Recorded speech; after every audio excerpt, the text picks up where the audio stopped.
How's it going, everyone? My name is Donovan, and in this video we're going to be doing a book review on Start With Why by Simon Sinek.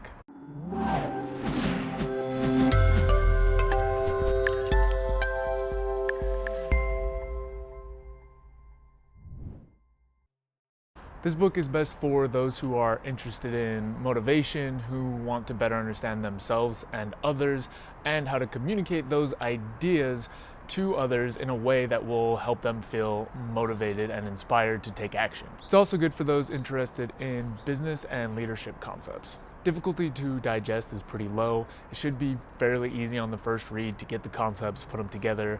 It does take a little bit of time to build momentum and things build on top of each other, but you should get something from your first read, no problem. All right, on to the insights. So as you might guess, Start With Why is a book about understanding the why around your actions and how you can communicate the why effectively in order to help people understand and to get more things done. While the book has plenty of personal takeaways, the way it's written is oriented a little bit more towards business. So if you're a business-minded individual, this may be a little bit better fit for you. Start With Why starts by talking about how most forms of communication that are seen in marketing and other areas are all focused on short-term manipulations to get you to do something now, but that don't work effectively in the long term. He then argues that instead, it makes sense to get behind a vision, communicate the why behind that vision, and it's something that will resonate with people much longer. To illustrate, he presents a diagram with 3 circles. In the center is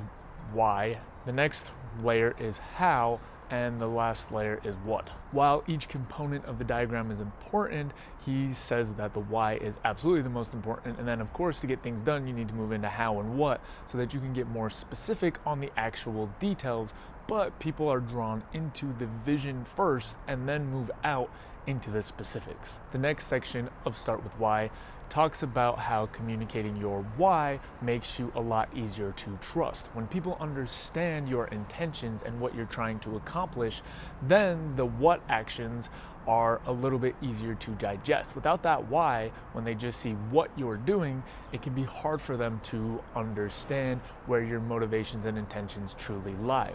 To follow up with this, he states something called the celery principle, which is that basically through your actions, your why should be clear.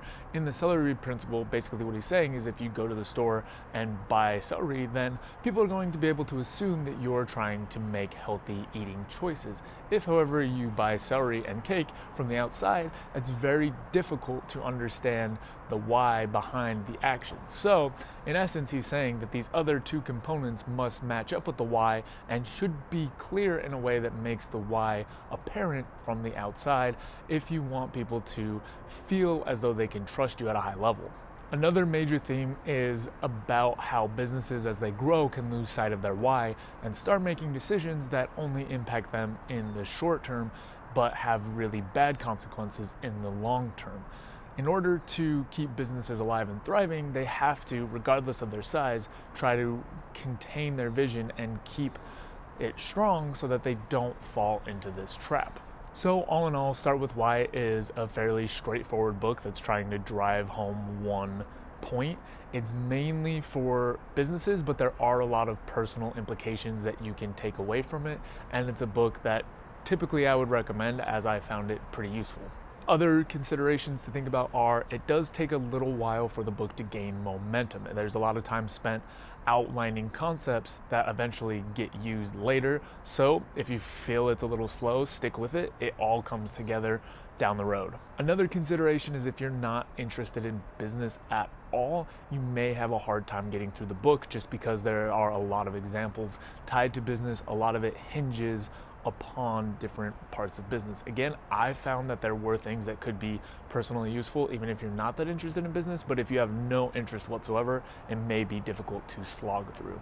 Let's move on to the exercise section. 1.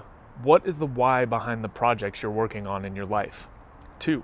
How can you get better at communicating your vision and the why behind it instead of defaulting to how or what you're doing? 3. How can you use why to rally others to a meaningful cause? That's all I've got for this video, so as always, if you have any questions, comments, topics you want me to cover, throw them down in the box below. I'll get to them as soon as I can, and I'll see you next time. You can check out more content at howtohappy.com. Also, don't forget to subscribe so you can stay up to date on the videos. We've also got a Twitter, Instagram, and Facebook that you can check out. Reflect, take action, and enjoy life. See you next time.